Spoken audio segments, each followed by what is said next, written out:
Hi, I'm Paul McLean. I'm a Fine Arts Program Specialist with the Georgia Department of Education, and this webinar is Technical Theater, strategies for teaching technical theater face-to-face, digitally, or anywhere.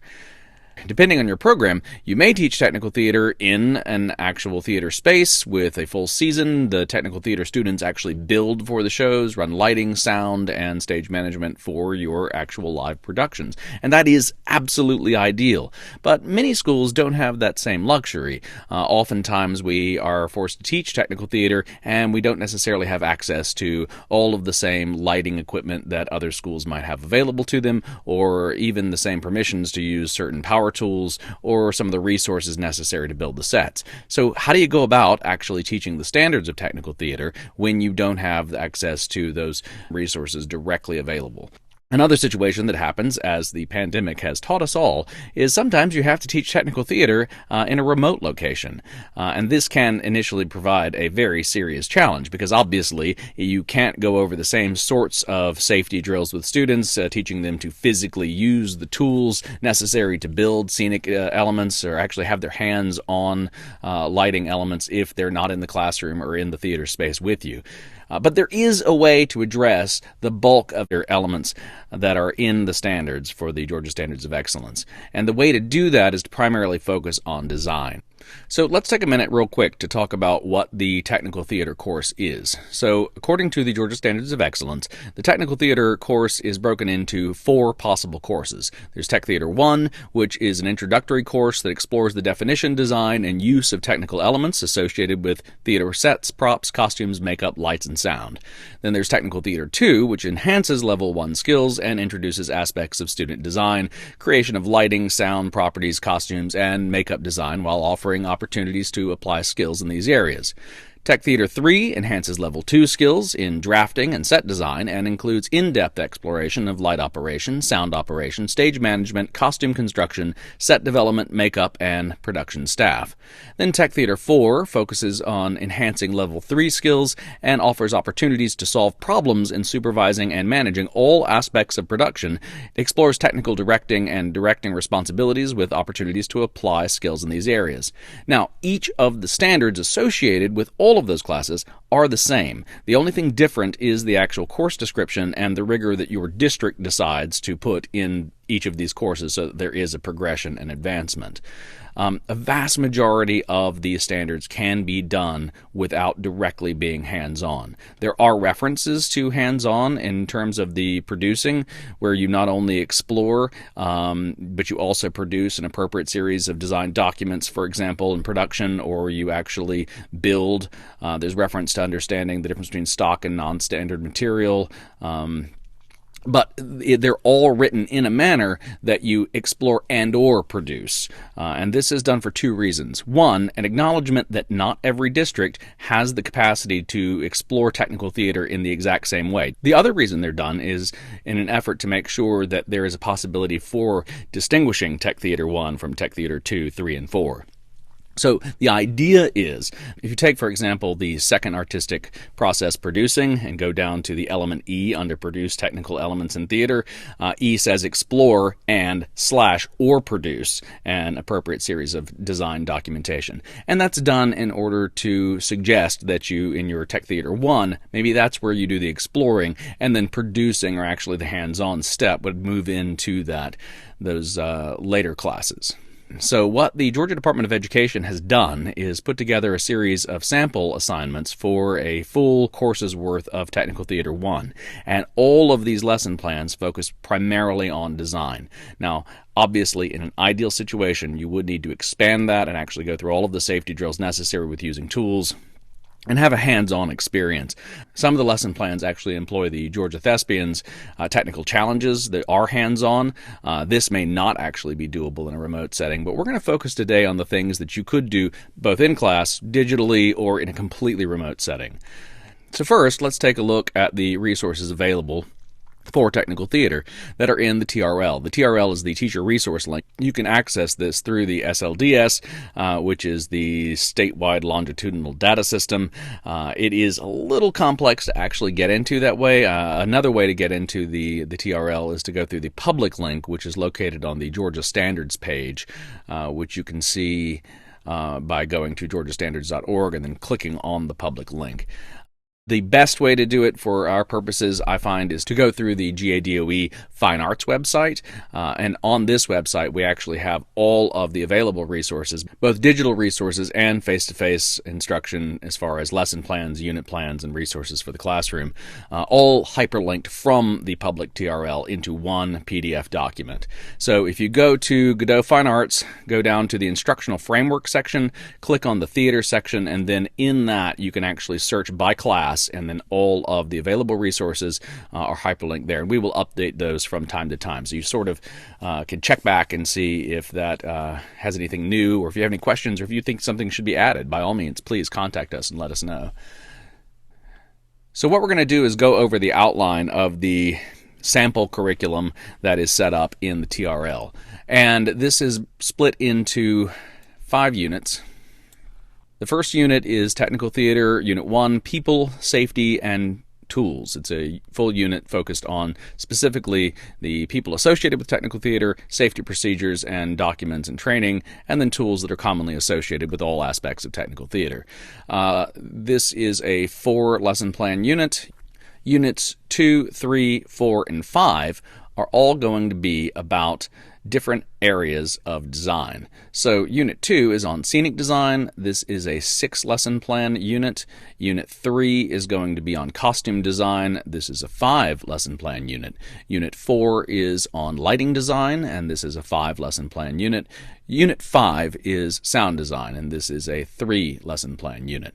Unit 6 then is putting all of them together, and there are 2 sample lesson plans.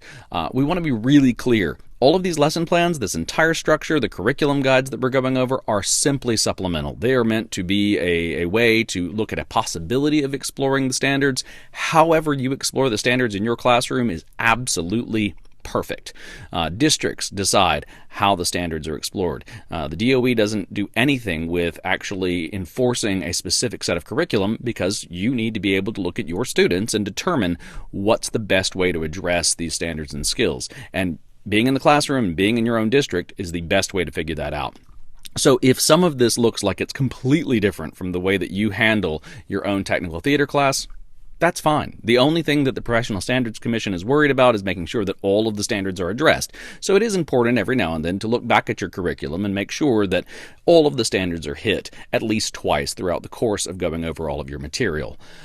So for Unit 1, People, Safety, and Tools as a unit plan, the first lesson plan is Technical, Production, and Careers. And essentially the way that this is laid out is there's an infographic in the resources that has sort of a hierarchy of all of the roles associated with technical theater, and it really is aimed at introducing the concept of these roles. So it starts with director, goes into stage manager, designers, and off to the side you can see designers is broken down into set, costumes, makeup, properties, light, sound, special effects. Then below, or on that same level of designer, is choreographer, business manager, and then actors.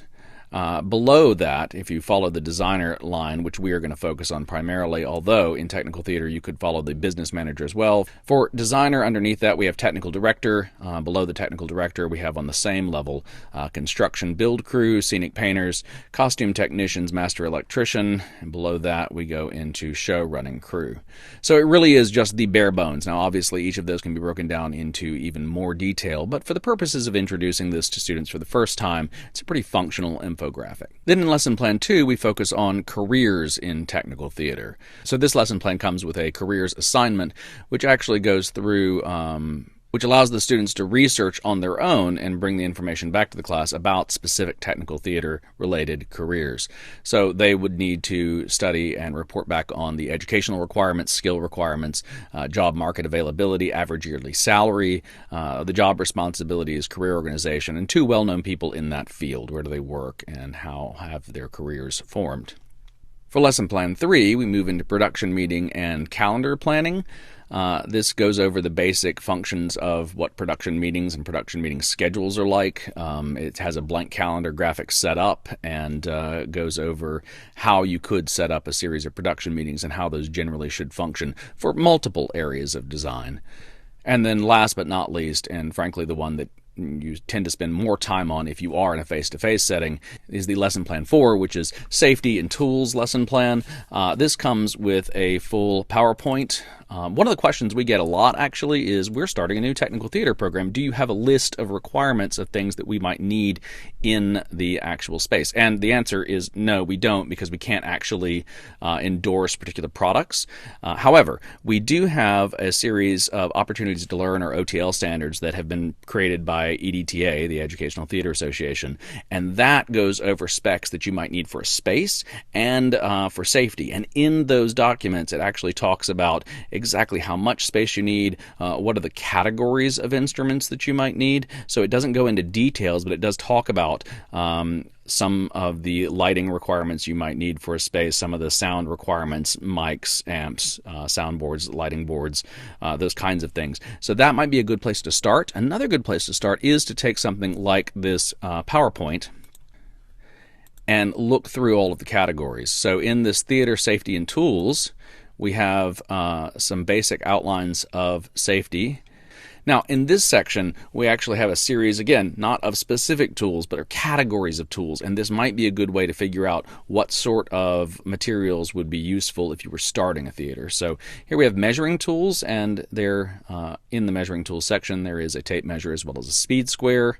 Hammering tools, claw hammer is a commonly used tool, although obviously it might be useful to have, say, a sledgehammer or even a slightly heavier hammer if you are trying to use it for destruction. Cutting tools, in this we simply have a crosscut saw, handsaw, a utility knife is a standard necessary piece of equipment. With the crosscut saw, though, you might actually also need a hacksaw so that you are going through metal sometimes as well. For more cutting tools, we have an example here of a circular saw and a jigsaw.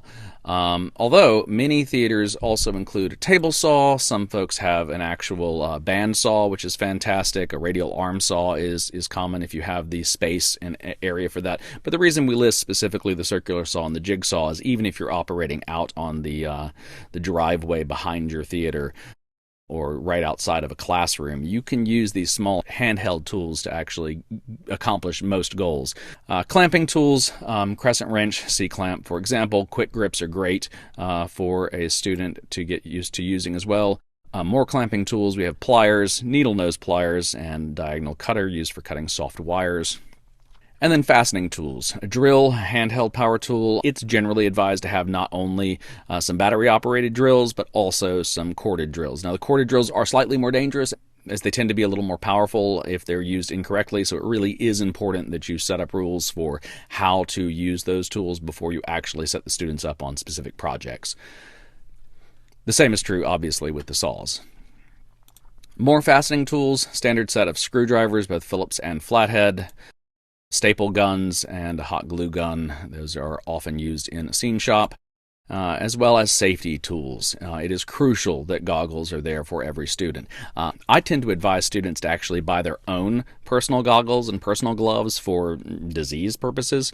You don't want to share bacteria, obviously, but it's a good idea to have them on hand, keep them clean, so that students have those available.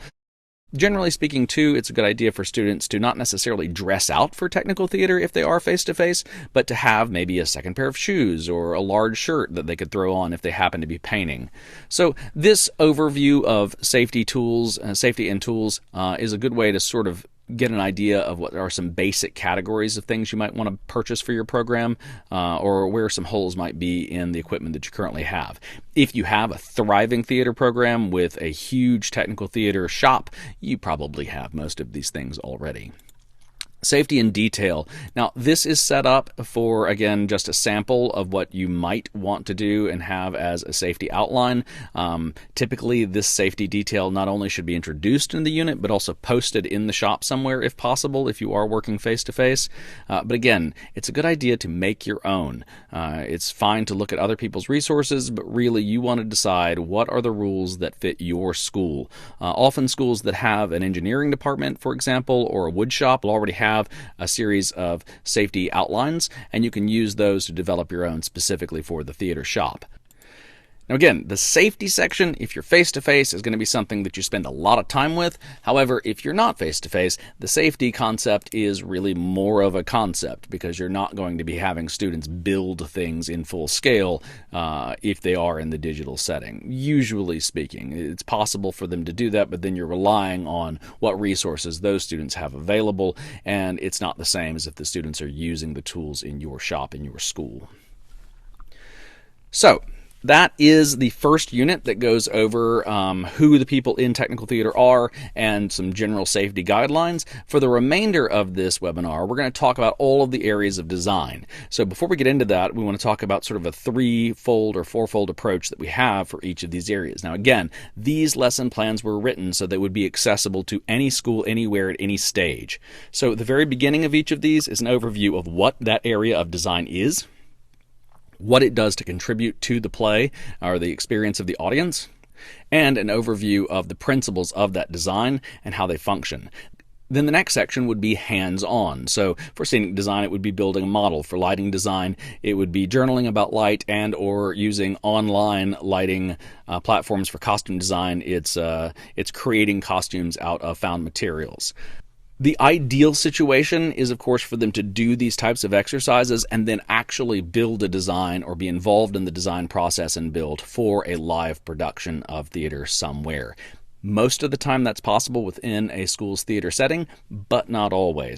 We stop short of doing a full-scale design for each of these areas, but it's very easy to add a lesson plan to that and actually have them do the design for a script that actually is being done in your season. And then, last but not least, in each of these categories, we've utilized the Georgia Thespians Technical Challenge Handbook so that there is a hands-on example of getting engaged in some area of that particular aspect of technical theater.